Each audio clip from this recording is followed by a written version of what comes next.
Interpares, c'est la 24e. Et aujourd'hui, je vais vous montrer quoi? Je vais vous montrer une liseuse. Parce qu'en fait, le livre dont je vais vous parler, je l'ai lu très récemment, mais en format numérique. Et ce livre, c'est The Deep de Rivers Solomon.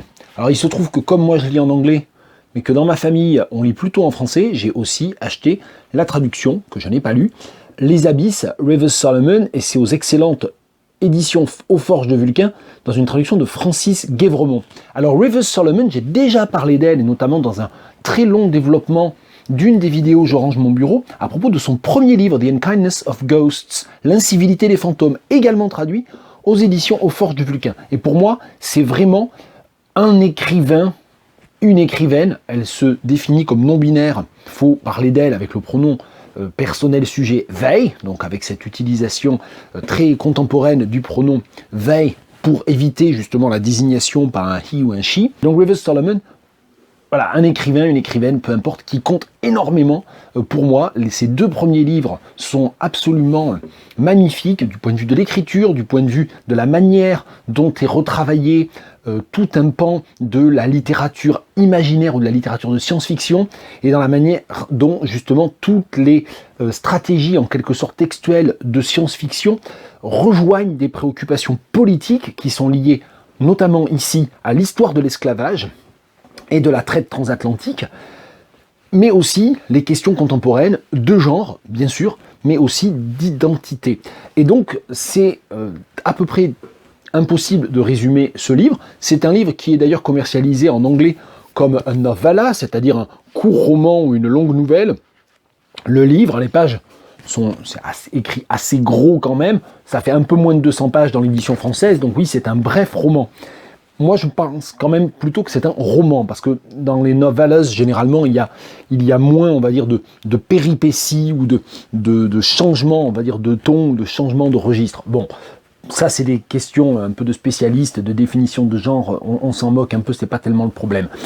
En tout cas, The Deep, Les Abysses, c'est un texte qui retravaille toute la question de l'histoire de la traite transatlantique en imaginant un peuple de descendantes de femmes, en l'occurrence africaines, embarquées sur des navires et qui ont été jetées à l'eau parce qu'elles allaient mourir, parce qu'elles étaient trop faibles et qu'elles encombraient le navire ou qu'elles risquaient de contaminer les autres si elles étaient malades, et donc qui ont été jetées par-dessus bord, et dont certaines ont réussi à survivre et ont muté en créant une espèce, une nouvelle espèce, une espèce parallèle qui vit dans les profondeurs. Alors ça, c'est le point de départ du livre, ou plus exactement, dans les deux premiers chapitres, on ne comprend pas exactement ce qui se passe ou qui sont ces êtres et quelle est cette espèce.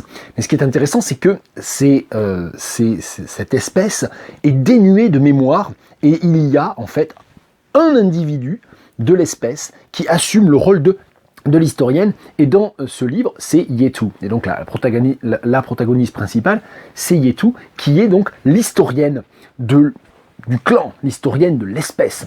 Et ça veut dire qu'en fait, elle prend sur elle les mémoires et les souvenirs de toutes les générations passées, et tous les ans, lors d'une cérémonie, elle retransmet à l'ensemble du peuple qui vient et qui se rassemble, et c'est très très beau, c'est très bien écrit, ça se nourrit d'un très grand nombre d'éléments anthropologiques, hein, c'est une forme de délire un peu science-fictionnel, mais qui se nourrit d'énormément d'éléments anthropologiques documentés. Ce qui est intéressant, c'est qu'il y ait tout, en fait, elle souffre tellement d'être l'historienne, de prendre sur elle tout ça, qu'elle finit par s'enfuir, par laisser le peuple seul, dans le désarroi le plus total, et par tenter de communiquer, d'aller à la surface et de communiquer avec des deux jambes, comme on les appelle, les two legs, c'est-à-dire ce sont évidemment les humains qui se trouvent évidemment aux prises aussi avec le changement climatique, la montée des eaux, les catastrophes naturelles, etc. Donc ça va croiser tout ça. Alors quand on résume, et je résume très mal, mais quand on résume comme ça, on a l'impression un peu que c'est un livre dans lequel Rivers Solomon a voulu mettre un peu tous les sujets à la mode, et on va faire un roman avec. Alors ça peut évidemment donner cette impression-là, mais quand on le lit, ça n'est pas du tout comme ça que ça se passe. Tout est justifié, tout est motivé, et c'est vraiment très fort. Je ne vous raconte pas tout ce qui est la trame narrative, je vous laisse le découvrir, je ne fais pas de spoiler, je vais vous lire simplement, mais alors du coup en anglais et en français, puisque j'ai la traduction, un extrait. Voilà, ça y est, je l'ai retrouvé. C'est à la page 72 dans le livre en français, aux éditions Aux Forges de Vulcain. C'est vers le milieu du chapitre 4. Je vous le lis d'abord en anglais. How disorienting it is to go most of your life wondering about a thing only to happen upon the answer, and it is a horror. We knew we shared kinship with the surface dwellers. For what else could explain our similarities, our ability to speak the language, our memory of the face so like wash during our infancy, floating still in the water? But the full truth is not as we imagined it. We lurk near the surfaces, hoping to find more Tsoti Aleyu. We listen to the talk and chatter of two legs on their massive ships. There are surface dwellers in the bottoms of these ships whose language we understand, whose words are the same ones Waj had used. They are suffering and scared. They have been robbed from their homes, stolen from their families. Their lives are no longer their own. They belong to the two legs on the decks of the ships. We are descendants of the people not on the top of the ship, but on the bottom, thrown overboard, deemed too much a drain of resources to stay on the journey to the destination. We know this because we see it. One day we are swimming but a few feet down from the surface in pleasantly cool waters when there's a plop from above, a struggle causing the water to stir and then a sinking. The surface dweller is in our arms, heart still beating, but we are too far from any land for us to think of dragging it to an island. It is unconscious and its belly is round with child. We bring it to the surface so it might breathe, but it never comes to. Underfed and malnourished, this is no surprise. We wonder how close it was to death already before whatever devil who captained that ship abandoned it to the seas. The two legs dies in our arms, but not moments later its body starts moving, taken over by a spirit or some other thing of the next world. Il est plutôt déconcertant quand on a passé presque toute sa vie à se poser des questions au sujet d'une chose, de découvrir que la réponse à ces questions est horrifiante.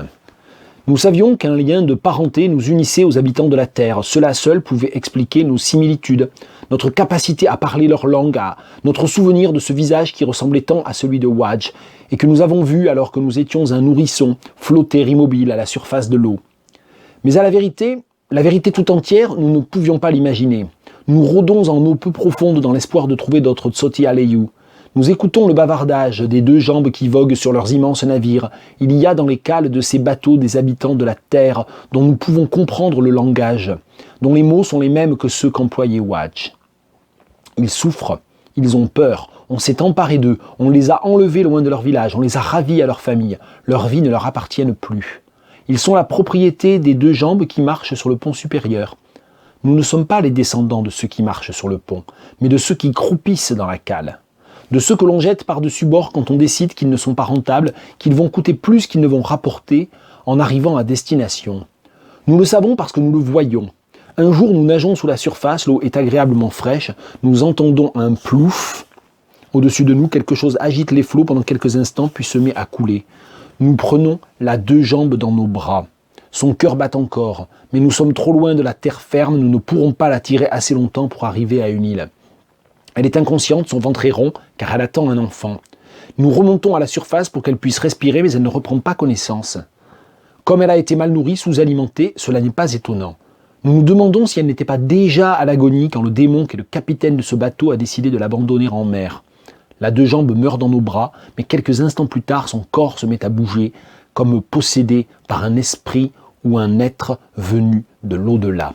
Et donc c'est cet extrait de Rivers Solomon the Deep que je vous lis aussi dans la traduction française de Francis Guévremont aux éditions Aux Forges de Vulcain. Traduction qui a l'air très bonne, soit dit en passant. Et pour prolonger, eh bien, quoi d'autre que de vous parler de ce livre extrêmement important, Lagoon de Nnedi Okorafor. Nnedi Okorafor, normalement on ne la présente plus, moi je ne la présenterai plus en tout cas.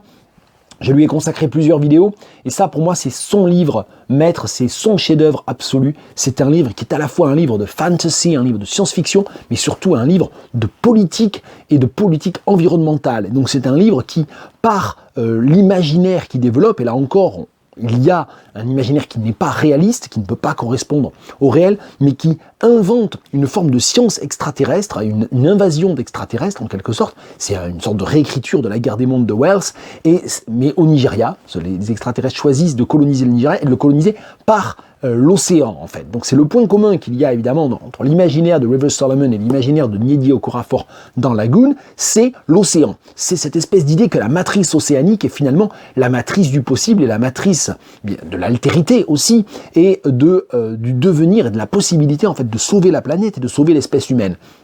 Et Lagoon, point commun. Donc, Nnedi Okorafor, elle est Nige-American, elle est américaine d'origine nigériane, elle se définit elle-même comme Nigerian American, et elle définit ce qu'elle fait, et elle n'est pas la seule à faire cela, comme African Futurism. Pas Afro-Futurism, mais African Futurism.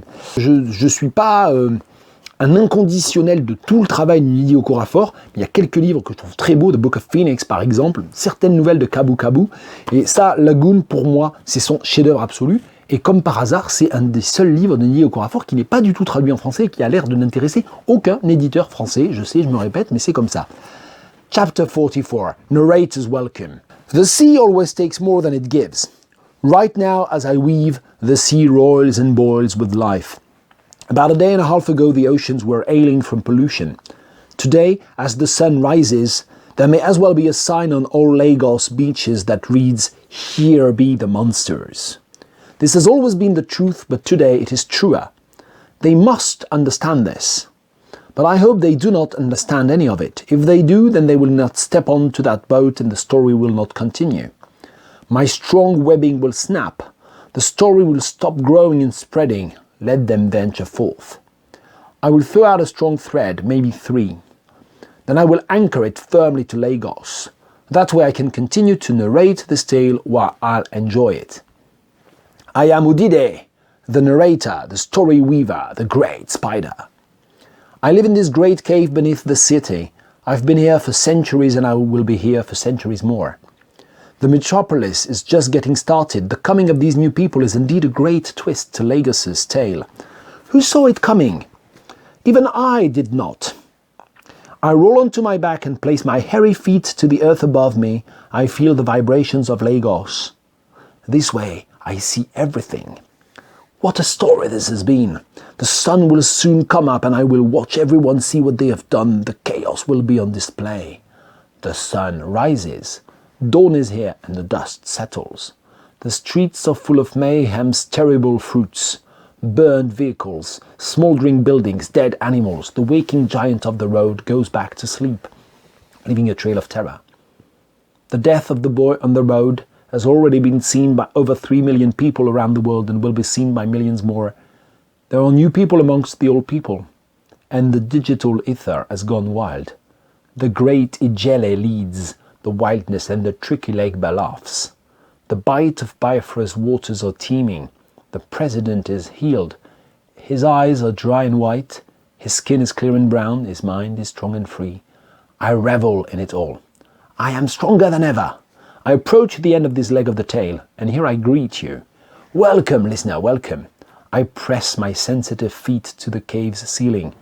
Now, good story. I go continue to listen, oh, quietly. Et c'est donc à peu près vers les 3/4 du livre, chapitre 44, en tout il y en a une 60aine, je crois, je sais plus bien.